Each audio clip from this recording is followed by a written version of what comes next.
Hi good morning. My name is Bhaskar, yoga master. ఇప్పుడు ఏంటంటే చెవిటి వాని గురించి అంటే మన యోగాలో చాలా అద్భుతమైన కొన్ని సన్నివేశాలు ఉంటాయి. కావున ప్రతి ఒక్కరు ఇప్పుడు చెవిటి వాడి కంటే చెవులు రాదు అంటే వాళ్ళ సైగలతో చాలా ఇప్పుడు వాళ్ళ విషయంలో జాబ్స్ అనేది ఉంటాయి. ఏది ఉండే వాళ్ళ స్వయం శక్తితో మంచిగా చెవులు వినకపోయినా సుత కంటి చూపుతో వాళ్ళు ఏ పైన అయినా ఏదైనా చేయగలరు. ఇంకా మనకన్నా ఎక్కువ ఆలోచనలు వాళ్ళకు ఉంటాయి.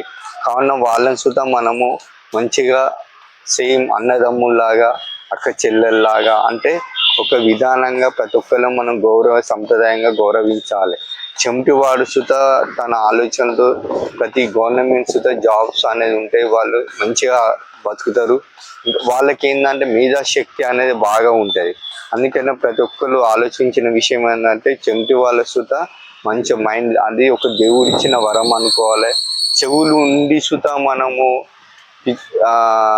చాలా పాపాలు అవి అన్నీ చేస్తారు. అంటే అది చెవులు వినేది ఏంటంటే ప్రతి ఒక్కరి మీద అంటే ఒకరు అనకముందు ఒకరు అంటే గొడవలు అనేవి స్టార్ట్ అవుతాయి. కావున అదే కర్ణభేది అది ఏంటంటే ఆ చెవులు ఒక 10 మంది మాట్లాడుకుంటే అది మంచి అవుతావు చెడు అవుతావు తర్వాత. కానీ ప్రతి ఒక్కరు ఏంటంటే మౌనమే చాలా ఇంపార్టెంట్. బలం, శక్తి, మేధస్సు ఎంత మౌనంగా ఉంటే అంత శక్తి అనేది పెరుగుతాయి. అందుకని ప్రతి ఒక్కరు మంచిగా బాగా వదలకుండా బలాన్ని మనం బలాన్ని అంటే ఎంత వాగితే అంత బలం అనేది పోతాయి. కావున ప్రతి ఒక్కరు గమనించిన విషయం ఏంటంటే మామూలుగా నేర్చుకోండి. My name is Bhaskar, yoga master, public garden. మీకు ఈ వీడియో నచ్చిందంటే సబ్స్క్రైబ్ చేయండి, షేర్ చేయండి. Thank you.